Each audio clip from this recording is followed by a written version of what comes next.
Okay, so now we're going to cover the topside control of the SwimFun. This is your 4-button control that's available on every single unit. We're going to go from the left to the right and just explain each button on what they do, and we're also going to go into other things like the filter settings and how to suspend the operation of the unit for draining purposes. So let's start on the left-hand side. You'll see jet number 1. Jet number 1 is the 2-speed pump. The reason why that's important is because low speed is going to be tied into your filtration and your heater. So anytime that you see the low speed of the unit going, that means that it's already into a filter or to a heat mode. Let me show you what that is like. When you have it on low speed, the unit will act accordingly. The other icon that you will see, which is hard to see right now during the broad daylight, but you'll also see a red light blinking, and that's to indicate that it's in low speed. Of course, that will be a lot more visible at night. When I turn that on high speed, then it will be a solid red light. So in case it gets asked, that's the situation. Pump number 1, again on low speed, heater and filtration, it will also operate all of the hydrotherapy jets. So you'll notice in the seat area of both ends of the SwimFun, the jets going. One comment to make on that, the hydrotherapy jets can do 3 things. You can turn each one on or off individually. You can have air injected into the hydrotherapy jets. And the third thing would be, anytime you wanted to swap the jets to change your hydrotherapy action, you can simply unscrew them, slot them into a similar size jet, and then you can customize your massage. Moving to the right, you're going to see jet number 2. That's going to be powering your pump 2. The difference between pump 1 and pump 2 is that pump 2 is a single speed. The reason why it's single speed is because that pump provides all the power for your 2 swim jets and your swim current. And again, when that pump is on, it will also display a solid red light to indicate that it is on. And as in previous videos with Rob, he showed you then how to adjust the swim current.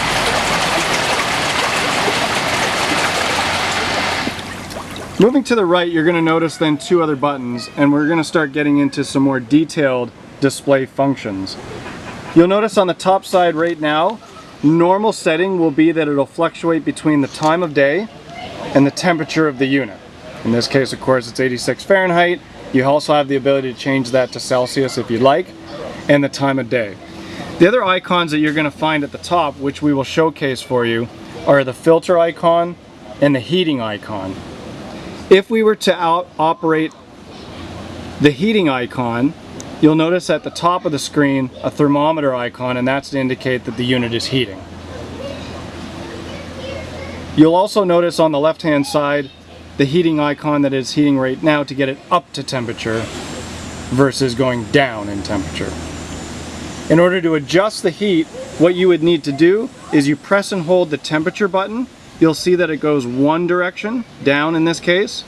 If I wanted to increase the temperature, I would just simply press and hold the button again, and it will travel in the opposite direction. Once you release the button, it will revert back to the actual temperature it's at, so that you can stay in contact as to what temperature you want to change it to. The next thing I want to show you is the filtration settings. And the first thing I'll want to mention is that from the factory, the moment that you plug in your 12 SwimFun, the factory settings are that it's 24/7 filtration. So complete red line of the filtration. That's done for 2 reasons. Number 1, we realize that the SwimFun is going to be used in your backyard immediately and constantly, so we want to cater to that high usage in your first several weeks. The second thing is that we also want to make water care very straightforward, so by having it set at 24/7, that's going to serve as your control, so that all you need to customize then is your water care usage. To go through the filter settings, what I'm going to do now is I'm going to enter into that area. And the way that you do that is by pressing and holding the light button for 5 seconds. The first area that you're going to be able to adjust is your time. So you'll notice that the hour and then the minute are flashing. What you can then do in order to adjust the time is to use the temperature button to fluctuate the hour and the minute. The next thing that I've gone through is the FS, and you'll see that it's FS12. What FS stands for is the filter start time. So there are going to be a number of functions here that we're going to go through as to what they do and what they stand for, but FS stands for the time of day in which you want to start your filtration. You'll also notice that while I was talking, it will revert back after about 10 seconds if you don't adjust anything relatively quickly. So it's a default setting where it'll just fall back to the home screen. I know it sometimes can be a little frustrating, but it's just the reality of the programming. So I'm just going to press and hold that again. When you go back, it will then enter back to adjusting your time. You can bypass that by just pressing the light and illumination. I'm not going to change anything right now on the filter start time. If I wanted to, I would just press the illumination or the light button. The next phase will be FD, and that stands for filter duration. So you'll notice that we've got 4 flashing right now, and if we wanted to, we can flash in between and go all the way up to 24 or vice versa.